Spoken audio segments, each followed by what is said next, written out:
Bravely Default, a game that's celebrating its 10th year anniversary this year and is without a doubt my favorite game series ever. Full stop.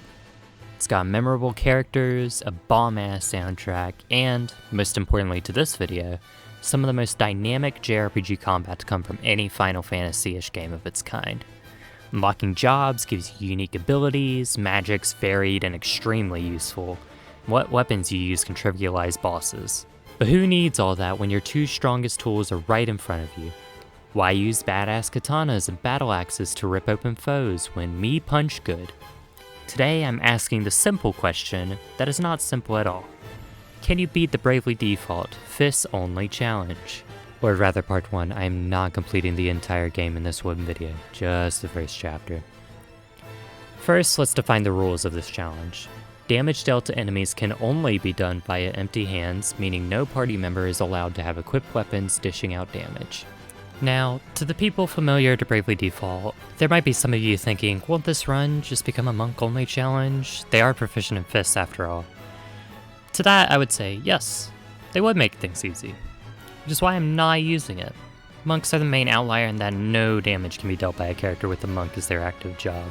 This does mean I will allow myself to use monk abilities and such, I just won't get any benefit from proficiency in unarmed strikes. It also will be leaving party members that are monks currently sitting ducks, which I feel is a fair trade-off.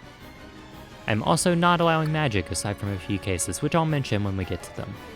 The main two I'm allowing is status cure spells and spell fencer skills. Honestly, this one's just because I think flame imbued fists are pretty fucking badass. This does mean I'm also not allowing white magic for healing, with our two main forms of health being from potions and treat. One of the first freelancer skills and is honestly really fucking bad. I've also made a list of all damaging skills which have fist punches and nothing else in their animation. These I'm allowing. I'll just briefly show you all the moves I'm allowing on screen here if you want to pause to see them all. Otherwise, it's just regular old attacking for us.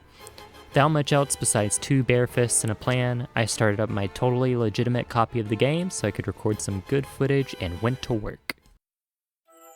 Our journey starts with a young shepherd boy named Tiz doing normal ranch life things. He's herding sheep, climbing a hill, trying to save his brother from a rend in the earth that just swallowed up his entire village. Whoops. Passes out and ends up getting carried by a river downstream into the neighboring town of Caldisla. He's nursed back to health by the innkeep and his son Owen, captain of the town guard. Tiz immediately decides sleeps for the week and drops his dagger somewhere down the stairs, refuses to go back for it. He has to go beseech the king, seeing as he's the only person alive from the great chasm that they've found. We're not going to question why this relatively small town has a king instated, and rather focus on our new goal. Head back to the chasm and look for survivors. The road ahead is dangerous, and seeing as all we're dishing out to enemies is a knuckle sandwich, getting some good armor is essential. Opted mainly for physical defense, with a bronze helm and gauntlets, and then a Kempo gi since it will provide us some useful agility and evasion. Agility is really useful both in going earlier in turns, and also our basic attacks are going to be getting more hits in. We're basically going to be doubling our damage very early on, so we're going to need plenty of it. After that, we're a bit low on finances, but we'll be able to afford more when we get down to fighting. Speaking of, we need to go ahead and get some grinding in. First real challenge will be when we reach the end of Norende Ravine, so what we're going to do first is go into the ravine real quick, get a tutorial on how to brave, and defaulting, which is our method of defense, and then dip on out. Don't worry if you see a Tiz with the dagger in these tutorials, that's simply Tiz from a previous reality, we're not going to question it. We then back up to Caldisla to grind Tiz up to job level 2 so we can get the aforementioned treat skill. It is a free healing skill, but only heals 20% HP each time. It's costly, simply in the amount of BP it uses to get a full heal on a character, but this is the best we've got aside from potions, so we're gonna need to get used to it. Before leaving town though, I made sure to grab an extra set of the gear I have Tiz equipped with since we'll be getting our second party member here very soon. Now that we've sufficiently grinded, it's time to head up Norende Ravine. It should be noted I'm going to make liberal use of the encounter rate, it just saves a lot of headache traveling and not worrying over fights on the way.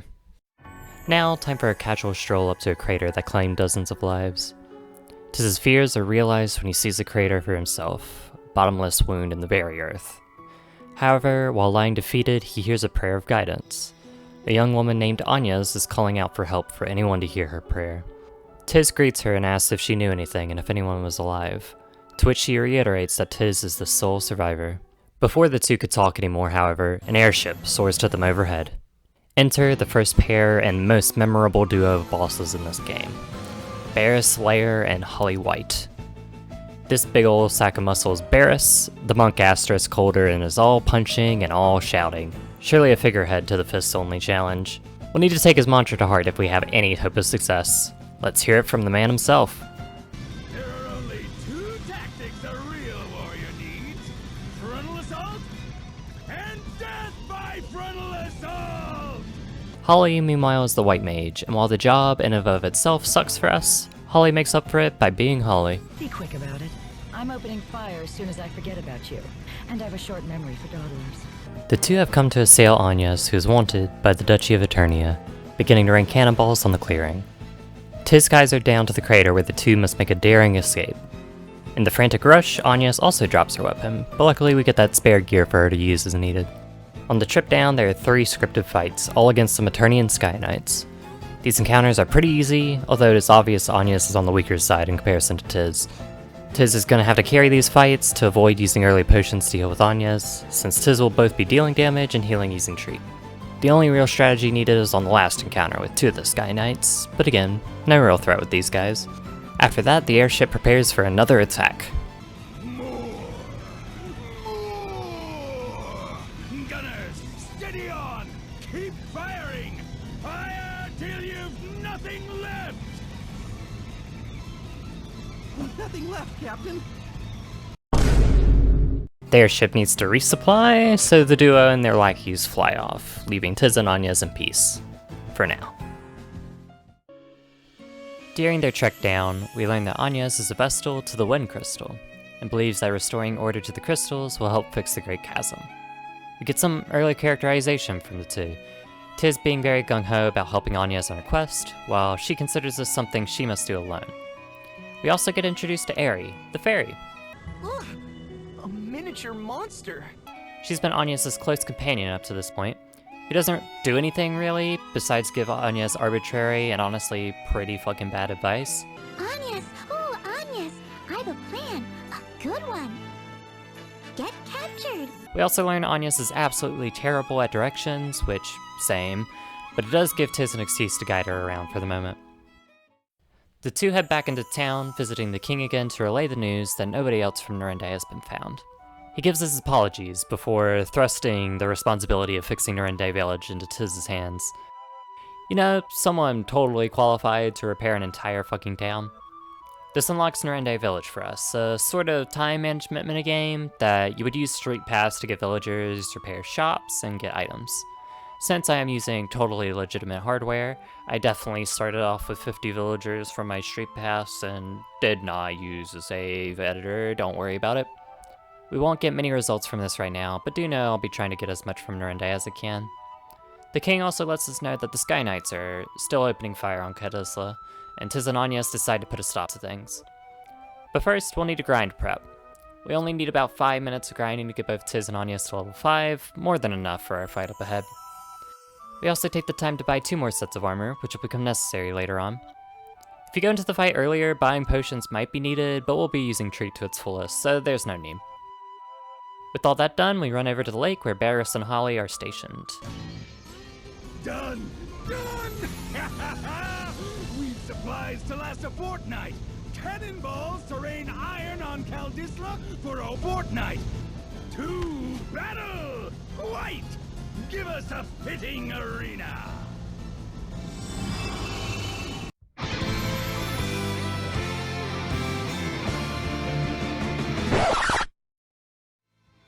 Agnès thinks it's a smart idea to simply give herself up to avoid conflict before realizing she'll just be tortured if she does so. Instead, the two stand their ground and fight. On with the punching! Welcome to boss fight number 1, Barras Lehr and Whyte. Our first target's Holly, since she'll start healing herself or Barras if either of them get too low. I'm not sure exactly what the damage threshold is, but I have a sneaking suspicion it's anywhere under 100 HP for Holly before she'll start healing, so I overwhelmed her when she got low enough so she wouldn't have a chance. Barras, meanwhile, should be focused after Holly goes down, while also ensuring you're defending when he gets under 25% HP, as when he invigorates, which is meant to give him a damage boost, backfires and causes him to explode. With enough patience and spamming treats down our throats, this fight's a piece of cake. The duo rushes back to town after chasing the airship away with all of Barras and Holly's lackeys, immediately going up to be congratulated by the king. Excellent work, lad. Our next target's the Lontano Villa, although the bridge is out that passes through Centra Keep on the way there, so we're gonna need to rest up until it gets fixed. The king promises to help us storm the villa, despite literally never sending us help ever. But that's fine, let's just send some teens to do the job for us, why don't we? We go to rest up at the inn, but end up with a rude awakening.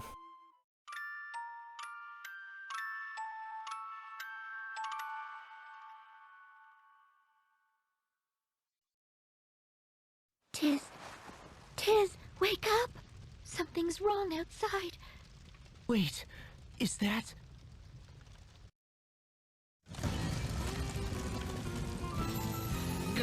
Give us the Vestal! We know she's here! We get a glimpse of our next foe, Black Mage Ominous Crowe! who's also accompanied by a young woman, who's really not putting up with ominous bullshit. Also, did I mention how much this man hates women? Murder her. 5, 4... Fine, bully. Women always are. Ominous sets an example by burning down one of the small homes in town, stating that each night he's gonna burn another until the Vestal's given up. After some bickering between the two foes, they flee town on their airship up to Centra Keep. Tiz and Agnès talk with Owen about the assault on the town before meeting the person who was staying in the burned down home, an amnesiac, who strangely enough knows about Tiz and Agnès and their quest. He shows off his mysterious journal, the only thing that was on him when he was found, which seemingly predicts the future and his quest with the two alongside the lady accompanying Ominous. That girl tugs at my mind. Oh, we've met before. When I saw her face amid the flames, I felt a spark. Not your customary running for your life thrill mind, but a real Thundaga to the heart epiphany. Her gaze was equal parts innocence and tempered steel. Oh, to see those eyes don the sparkle of a smile. Her voice gentle as spring's sweet breeze. And should she see fit to call my name? Ah, my heart races. I insist you let me join you. It simply must be so. Unacceptable. Also, I'm repulsed beyond words. What? Why? Begrudgingly, Tiz and Agnès agree to let the man called Ringabel to join their ranks, as you can never go wrong with an extra set of fists. Literally. My Lady Vestal, from this day hence, I shall be your sword. No, thank you. I hope this was a good idea. We go ahead and head up to Centra Keep while removing encounters, and we notice Ominous and the woman behind a door at the start of the dungeon. But of course we gotta go through the entire keep to open up a way over there. This is where the encounter rate being able to be dropped down to negative 100% really shines, as this dungeon can be hell trying to get through early on, even with weapons. Instead, you can just flip all the levers and open all the doors in a casual jaunt. However, we cannot start the boss fight right away, as we are way too weak to beat Ominous as we are. Here we get another more intensive grind involving putting some of our party members set up as monks. Because of how I've set up this challenge rules, I'm not allowing myself the chance to attack ever as a monk. But so long as I default or treat only as a monk, I can get JP for the job. Monk abilities are really useful for other classes, in this case Invigorate for potentially increasing our attack up by 25%, and Inner Alchemy for removing status ailments. Technically I could have ramped my EXP up a lot during this grind, but I opted to turning EXP off when everyone hit level 10. Just kept getting JP to get everyone up to level 3 monk. This grind took me around 30 minutes, but is a major improvement in the time it took the other 2 runs I've attempted before this one to complete the prologue. Anyways, that preamble aside, we're finally ready to run back and take on the Black Mage. Before running in, we did stop in the shop for antidotes. I ended up with 30 potions and 33 antidotes entering this fight, but I would definitely suggest more. Ominous pulls a lovely case of friendly fire while doing an arson, and this is enough to throw his comrade over the edge, and she joins our team right on time to help take him down. Ringabel also knows her name as Edea from his journal, strangely enough. I'll see you all charred black! I swear it!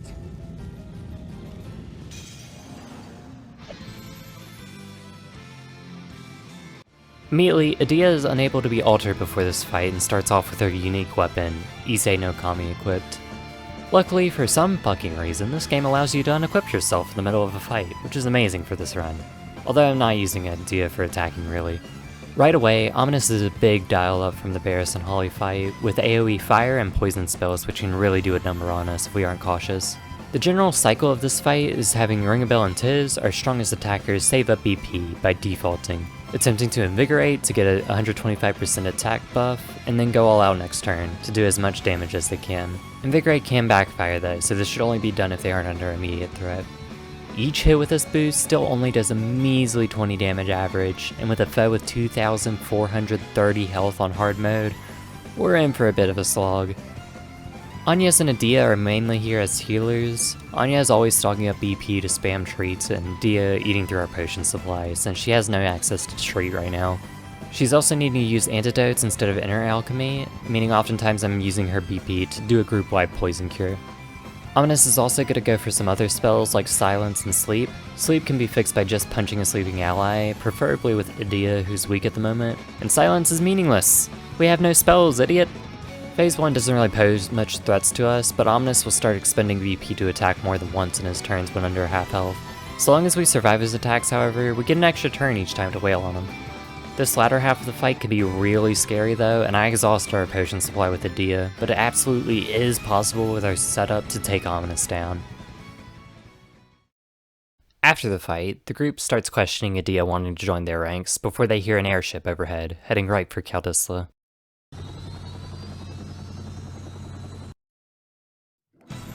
Will they turn their cannons on us? Not by that course.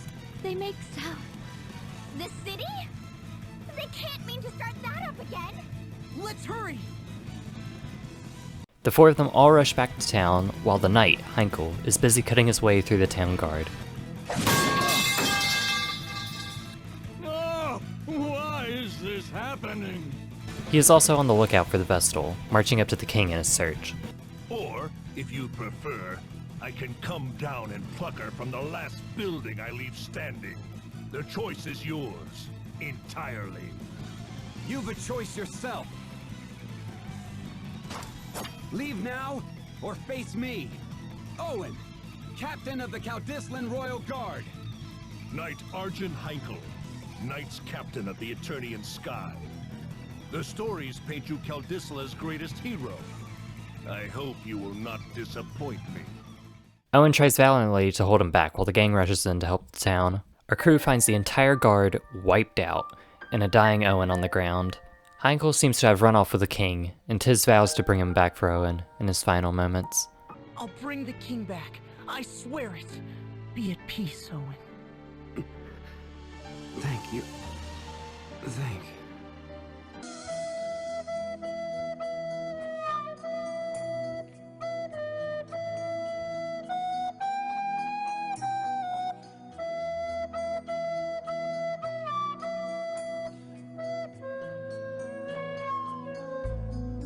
The four figure it's best to go ahead and relay the news to Denkeep at his son's death, and also take a moment to breathe.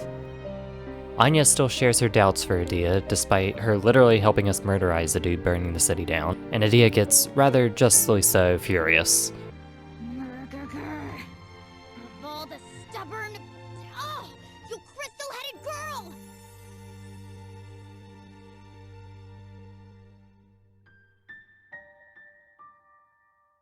Leaving so soon? If you're off to Stargaze, I'd be honored to join.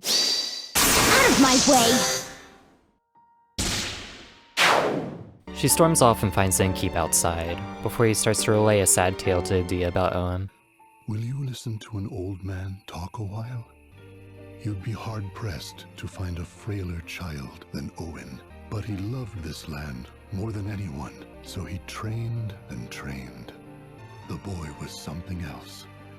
My pride and joy. But I'd rather he lived. What sort of child dies before his parents? It's a crime, don't you think? The two seem to sit together for a while, cheering each other up.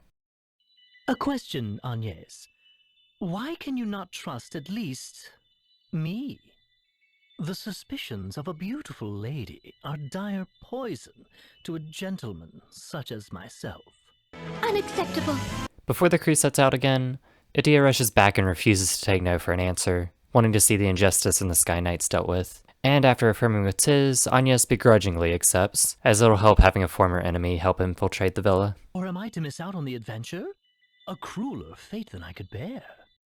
Before we actually storm the villa, however, our habitual grinding session. This one technically doesn't need to be long at all, but I opted to getting one of the more annoying grinds for next chapter out of the way here while it's easy, as my current plan for one of the chapter 1 fights involves having a bait fire on all my party members, a level 4 black mage ability. This is meaningless at the moment against Heinkel, really only needing to ensure Edea has access to inner alchemy and treat like the rest of the party for this one. I also halted our XP growth here, with Edea at level 10 and everyone else at level 12. Thankfully, all the grinding to get job points I did gave me the funds to purchase red caps for everyone, a headgear gotten from Norende's shop. This ups both our strength and agility by 5, which, alongside our Kempo gi, is allowing us to reach some pretty alright damage at 19 to 21 attack with our fists. On normal runs, this is pathetic, but in fists only, this is the least pathetic we can be. Despite the added time getting everyone up in the black mage level, this grind only really took 35-ish minutes to pull off, before we can begin our infiltration of the villa. We decide the best course of action is having Edea pretend to be capturing us and taking us to Heinkel in order to let us in. Luckily, Eternians love to hate the Vestals, so with some rude remarks to Agnès' behest, we are allowed entry. Until one of the lackeys caught wind already of Edea's betrayal. We catch up to Heinkel and the king, him offering to let the king go if Agnès comes willingly. Agnès is ready to martyr herself, what else is new? But luckily the king's actually nice enough this once to not let an actual child be captured instead of the old man that he is. The gang prepares to fight while Heinkel sends some of his goonies after us while he flees, but we're strong enough to send them packing. It's at this point that I realized, despite my initial attempts at this run, we actually can use specials now, which is a huge boon to us. The Knuckle specials only really require us getting crits, and when we use it, they give a physical attack buff for the duration of the character's special theme. This little insight actually makes this fight much more doable than I initially expected. Sadly, unless I figure out an easy way to, every time I try to change the special dialogue from Moonbeam to something funny, my emulation crashes. Sad. Anyways, after running all the way back to Caldisla for some free heals, we rush up to Heinkel, who's luring us onto the airship to trap us there. Seeing as the gang needs this airship, they willingly follow him up for one final showdown. This ship is a prison you entered willingly. Nowhere to run now, safe down. Quickly! You're a prisoner here, same as us. No more tricks, Heinkel! A knight without chivalry is a common bully. I'll see you stripped of that title here and now.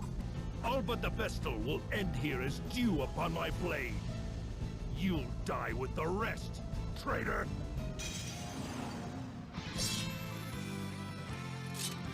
Enter the fight against Argent Heinkel.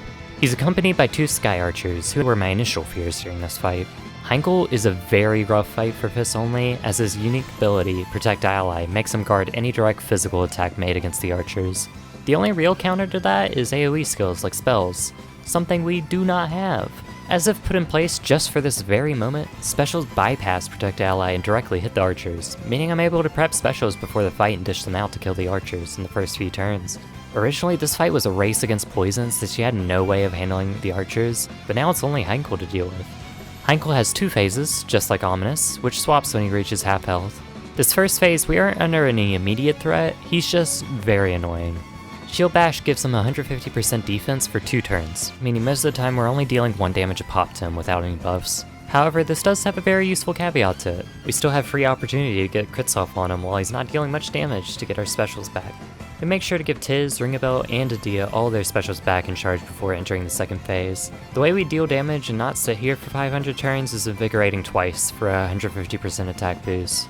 Granted, you don't get the random chance to explode for some of your HP, and then we start wailing on him, either with regular attacks or strong strikes. If he doesn't have a defense buff during them, we can actually pull off potentially 200 damage in one go.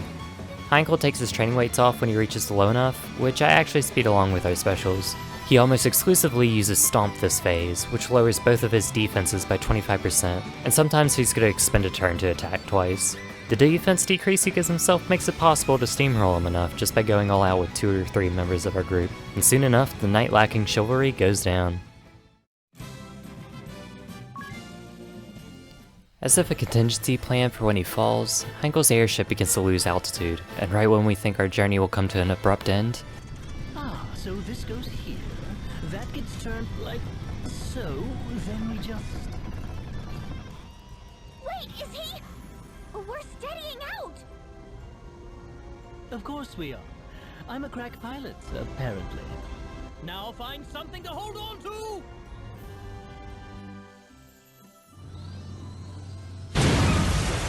The gang lands outside Caldisla safely, and the day is saved. With the new vehicle in tow, the gang is ready to head out to Anshine, our first venture outside of our opening continent. And with that, that's where this first video ends of the Fists Only challenge. And I'll be the first to tell you this is the easiest we're getting. All that lies past these waters is capitalism, politicians, and some murderous dogs, which I am gonna need to find a way to best. Thanks for watching. Be sure to subscribe so you know when the next video comes out for Fists Only.